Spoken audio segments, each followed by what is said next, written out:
Most people believe success is about talent. They are wrong, and I can prove it with two names, Marcus and Daniel. Same broken neighborhood, same underfunded school, same absent fathers and overworked mothers and bedrooms shared with too many siblings.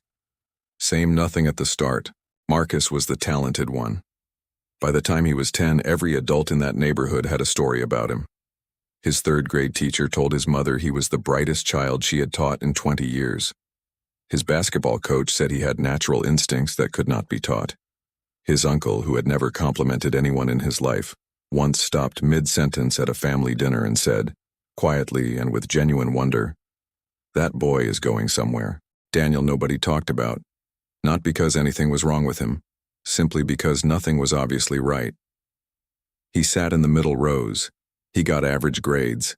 He tried out for the basketball team and did not make the cut. He entered the science fair once in 7th grade and came in 4th out of 6.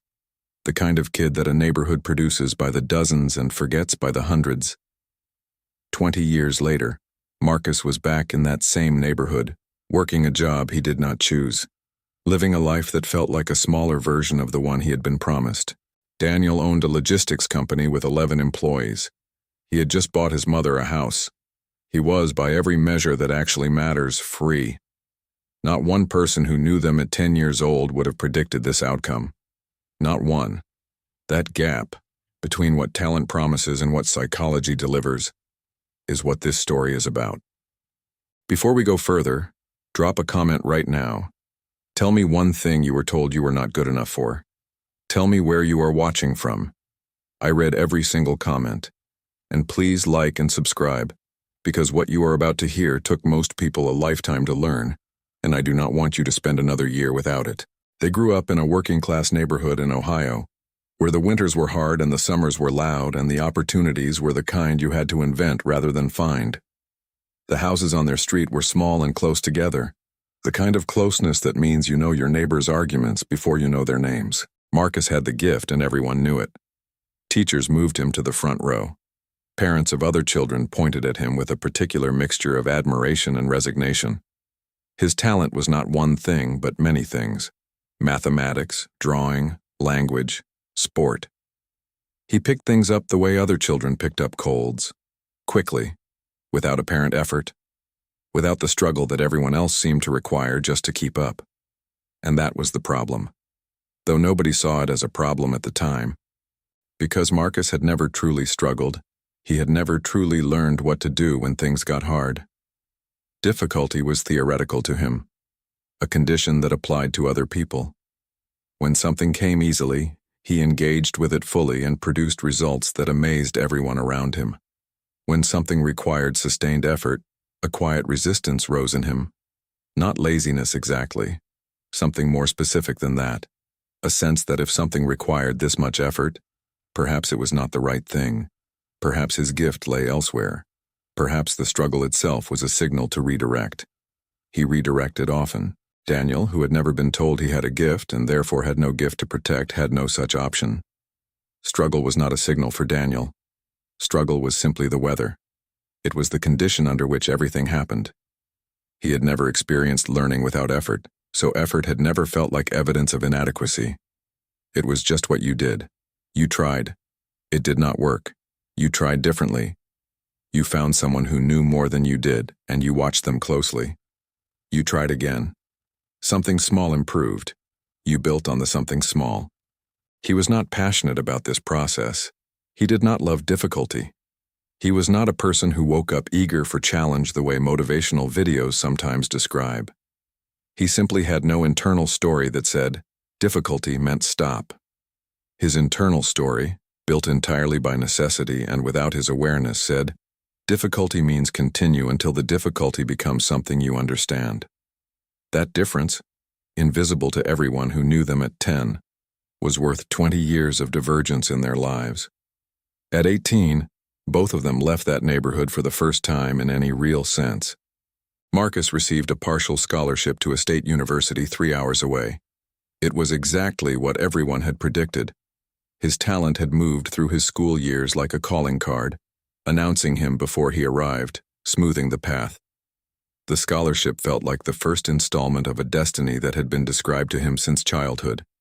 He arrived on campus with confidence and no particular plan, which seemed reasonable given that his talent had always found its own direction before.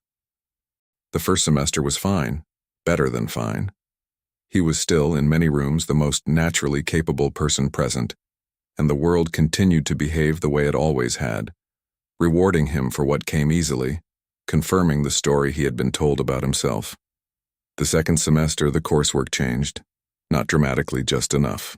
The other students, who had spent their entire academic lives working harder than Marcus had ever needed to, began to close the gap. Some of them surpassed him in areas where he had previously been untouchable. Marcus found this disorienting in a way he could not explain and did not want to examine. He started doing something he had never done before. He started avoiding, not obviously, not in a way anyone would have named. He chose electives that felt safer. He submitted work that was careful rather than ambitious. He stopped raising his hand in the classes where he was not certain of the answer, because uncertainty had begun to feel dangerous in a way it never had before. What was happening to Marcus had a name, though he would not have known it then. Psychologists call it a fixed mindset. The belief, usually absorbed in childhood through praise of talent rather than praise of effort, that ability is a fixed quantity you either have or do not have. That struggle is evidence of its absence. When you believe this, failure becomes existential.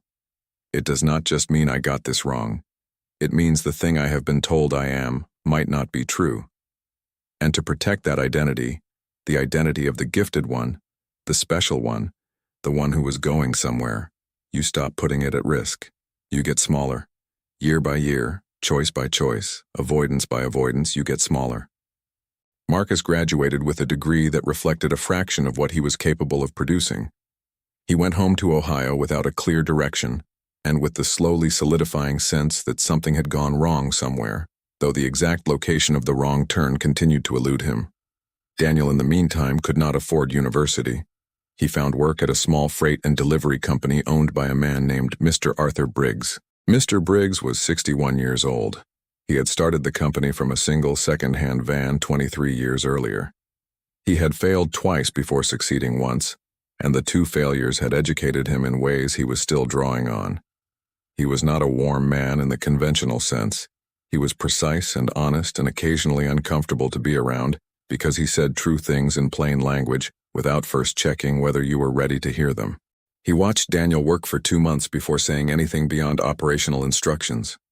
Then one January afternoon, with snow coming down outside and the loading dock quiet, he called Daniel into the small office that smelled of coffee and old paper and asked him to sit down. "I want to ask you something," Mr. Briggs said, "and I want you to answer honestly rather than usefully." Daniel nodded. "When you make a mistake, what happens inside you?" Daniel thought about it. "I feel bad for a little while. Then I try to figure out what I did wrong." "How long is a little while?" "I don't know. Not long." Mr. Briggs studied him. "Most people who work for me feel bad for much longer than they realize. The feeling goes underground. It does not disappear. It turns into something else. Avoidance, defensiveness, a quiet reluctance to try the things that might produce another mistake." He leaned forward. "You do not seem to do this. I want to understand why." Daniel was quiet for a moment. "I have never been very good at things naturally, so I am used to being wrong on the way to being less wrong. I guess it does not feel like a big event to me." Mr. Briggs was silent for a long moment. "Do you know how valuable that is?" Daniel shook his head honestly. "It is the most valuable professional quality I have ever encountered. More valuable than intelligence, more valuable than experience, more valuable than any specific skill I could teach you." He stood up and went to the window. "I have employed brilliant people who were useless because they could not survive being wrong. I have employed mediocre people who became exceptional because they could." He turned around. "I am going to teach you this business from the ground up, not as a favor, as an investment. Because I have learned that the only people worth investing in are the ones who will actually use what you give them." What Mr. Briggs taught Daniel over the following 4 years went far beyond freight logistics. He taught him how to read a contract carefully enough to find the sentence that would matter in 18 months. He taught him how to have a difficult conversation with a client without either lying to protect the relationship or being honest in a way that destroyed it. He taught him that most business problems are people problems in disguise, and most people problems are communication problems in disguise. And most communication problems come from someone protecting their ego at the expense of the truth. But the most important thing Mr. Briggs gave Daniel was a framework for understanding his own psychology. A way of seeing the patterns in his own thinking that most people never develop because nobody ever shows it to them. One evening, they were reconciling the monthly accounts, and Daniel discovered an error he had made 3 weeks earlier that had caused a client to be overcharged significantly. The correction was straightforward. The conversation with the client would be uncomfortable. Daniel sat with the number and felt the heat of it. Mr. Briggs noticed. "Talk me through what you are feeling right now." "Embarrassed," Daniel said, "frustrated with myself." "Okay, now separate it. Is the embarrassment about you, about your worth, your capability, who you are, or is it about the action, the specific mistake in the specific process?" Daniel considered this. "What is the difference?" "Everything," said Mr. Briggs without drama. "Shame about who you are produces hiding. Shame about what you did produces correction. The first kind makes you smaller. The second kind makes your systems better." He tapped the spreadsheet. "This is not a statement about Daniel. This is a gap in a process. Find the gap. Close it. Move forward. The moment you can see every failure as a gap in a process rather than a verdict on a person, you become someone that failure cannot stop." He closed the ledger. Talented people almost never learn this. Their talent shields them from early failure, and so they never build the psychological muscle. When real failure eventually arrives, and it arrives for everyone without exception, they have nothing to meet it with. They fold, or they retreat, or they spend the next decade carefully arranging their lives to avoid the conditions that produce the failure. He looked at Daniel steadily. "You have been building this muscle since you were a child. Every time you struggled at something and continued anyway. Every time you were not the best in the room and showed up the next day regardless. That was training. You just did not know it was training." Daniel sat with this for a long time after Mr. Briggs left the office.